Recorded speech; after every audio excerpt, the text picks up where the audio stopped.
Bonjour. Voilà, les 20 et 21 septembre de cette année, l'Institut d'hypnose de Toulouse a eu la gentillesse de m'inviter pour présenter un atelier, pour vous présenter un atelier de 2 jours qui est certainement le plus important pour moi, qui s'appelle Les vivants et leurs morts. C'est une thématique qui m'intéresse au plus haut point depuis longtemps maintenant, puisque ça fait presque 25 ans que je travaille dans ce domaine-là, à partir d'une phrase, oui, une manière de dire, qui est la suivante, que les morts sont des invisibles, mais ce ne sont pas des absents. Autrement dit, les morts sont présents. Alors s'ils sont présents, quelle est la relation que nous entretenons avec eux? Est-elle bonne? Est-elle satisfaisante? Est-elle apaisée? Eh bien, pas toujours, pas toujours, et beaucoup de nos patients vont présenter différents types de troubles parce que justement cette relation n'est pas du tout ou pas du tout apaisée. Soit le mort ou les morts vont être envahissants. Alors ça veut dire quoi? C'est un peu comme si c'était tout le temps là, on y pense tout le temps, on s'en occupe tout le temps, on en parle tout le temps. Il y a beaucoup de photos, beaucoup d'objets. Parfois même, vous l'avez peut-être déjà entendu parler, les vivants constituent un mausolée, c'est-à-dire qu'ils gardent tout ce qui était présent pendant la vie quoi, de cette personne-là. Et à l'opposé, on va rencontrer des patients pour qui le mort ou les morts sont absents, ils sont jamais là. On n'en parle jamais. On n'a pas de photo. Vous voyez, derrière moi, il y a une photo de Milton Erickson, mais ça, on ne trouverait pas chez quelqu'un lorsque le mort est absent.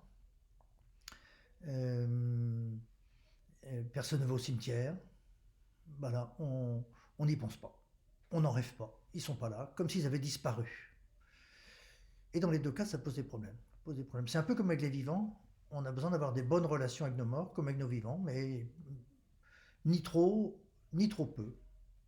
On va aussi rencontrer une troisième catégorie, ce sont des morts qui sont mélangés. Un peu comme si les vivants et les morts étaient mélangés. Alors ça, c'est assez embêtant aussi, parce que d'une certaine manière, on a besoin de savoir si quelqu'un est vivant ou mort. C'est quand même plus pratique pour avoir une relation avec cette personne-là. Alors, d'abord, on a besoin de repérer ces troubles-là. Les repérer, c'est pas toujours facile. On a besoin d'aller faire un tour dans l'histoire des gens, dans l'histoire de leurs proches vivants et de leurs proches morts. Et quand on a fait ce repérage-là, eh bien, on va pouvoir utiliser des techniques d'hypnose très différentes d'un cas à l'autre, adaptées pour ces différents types de troubles et les manifestations symptomatiques ou pathologiques qui vont être mises en évidence. Alors soigner des troubles, c'est toujours bien, c'est une grande partie de notre métier, mais aussi c'est important de savoir euh, faire de la prévention. Faire de la prévention et une partie importante de notre travail ensemble, ce sera aussi d'apprendre à, à respecter au mieux et à transmettre aussi autour de nous et à nos patients de respecter au mieux ce que j'appelle le parcours rituel, cette phase-là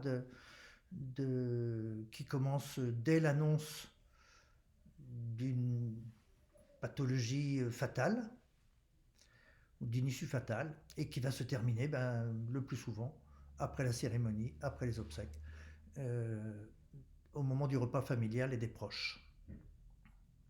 Il y a là une période très très particulière avec des étapes très précises et lorsqu'elles sont bien respectées, et bien il y aura beaucoup moins de problèmes par la suite.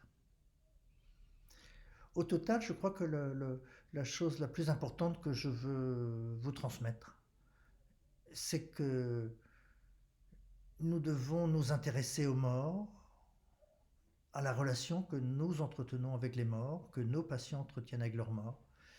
On va se rendre compte qu'il y a très souvent des difficultés ou des troubles qui se sont installés, dont les gens souvent ne vont pas parler spontanément, donc il faut vraiment aller chercher ça. Et quand on va vraiment chercher ça, eh ben on va souvent trouver des, ouais, des perturbations dans ce domaine-là, et heureusement des perturbations qu'on peut très souvent, très souvent améliorer, voire traiter, et, et voir beaucoup de troubles de nos patients s'améliorer, voire disparaître. Et la vie réapparaître. Voilà, je vous dis à très bientôt, les 20 et 21 septembre, à l'Imeto. Voilà, à bientôt.